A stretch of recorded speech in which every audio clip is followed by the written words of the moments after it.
Thank you, Terry, for those words of inspiration.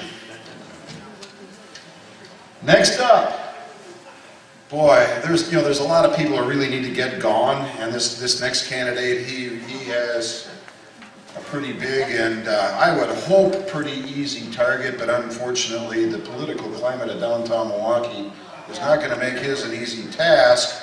But I'll bet you that because of the political climate, because of the economic decline caused by people like Gwen Moore, that Dan Sebring will have a much better chance than he might otherwise. Dan is the owner of an automotive repair shop in the city of Milwaukee, and let's welcome Dan. Give him heck here, boy.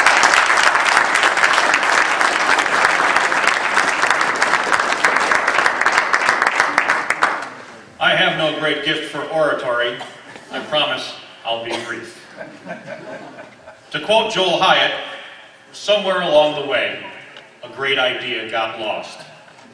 America's founding fathers were farmers, tradesmen, and lawyers.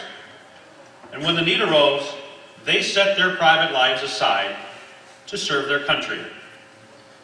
We've forgotten that when the founding fathers laid the foundation of our government, the House of Representatives, the office that I'm running for, was meant to be the direct link between the people and the government. My work experience began like a lot of entrepreneurs, at the age of 12 with a paper route. Shortly after that, I was apprenticed as a cabinet maker. Eventually, I decided that auto mechanics would be my vocation. At the age of 24, I enlisted to serve my country in the United States Navy, where I served on the Chief of Naval Operations Intelligence Staff at the Pentagon during the Reagan administration.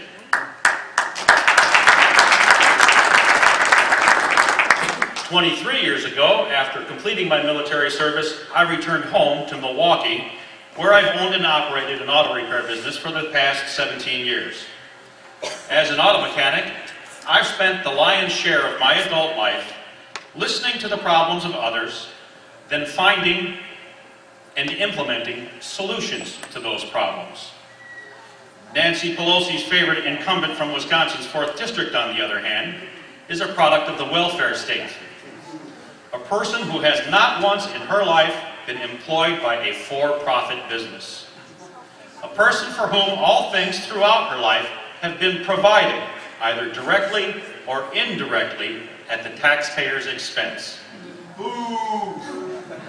Being a member of the Socialist Democrats of America, that's the way she believes it should be. She believes she's in touch with the people of the 4th Congressional District, to which I have to ask, how can that be? What could possibly be her frame of reference? I've made my way through this world with the sweat of my brow. She's made her way through this world with the sweat of the taxpayer's brow. Recently, we've heard her personal mantra change from I have to do what I think is best to I have a responsibility to govern. The meaning of those words coming from a member of the Socialist Democrats of America cannot be mistaken. As a member of Congress, it's her responsibility to be a representative of the people to the government, not a representative of the government to the people.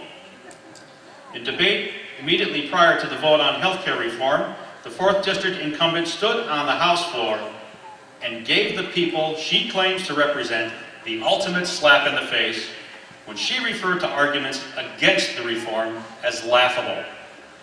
This commentary, incidentally, was plagiarized from a conservative blog.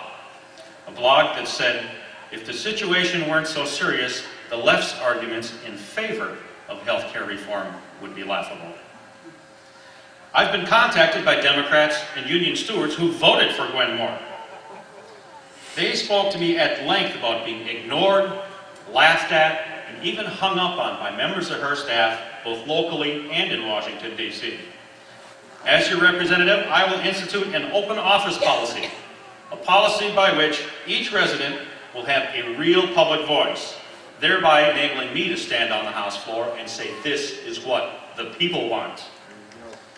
As your elected representative, I pledge that I will work to restore liberty, not restrict it, shrink government, not expand it, cut taxes, not raise them, promote liberty and freedom for the citizens, not government interference in their daily lives, protect the sanctity of innocent life, whether elderly, disabled, or unborn, and observe the limits of power as they are written in our Constitution, not ignore them.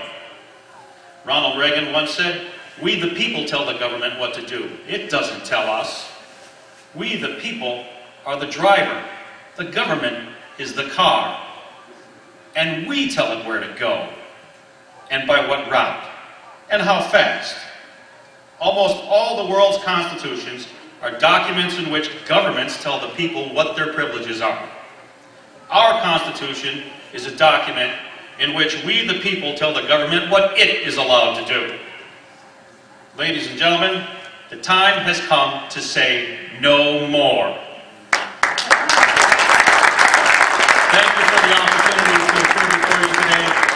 My name is Dan Sebring, and I want to be your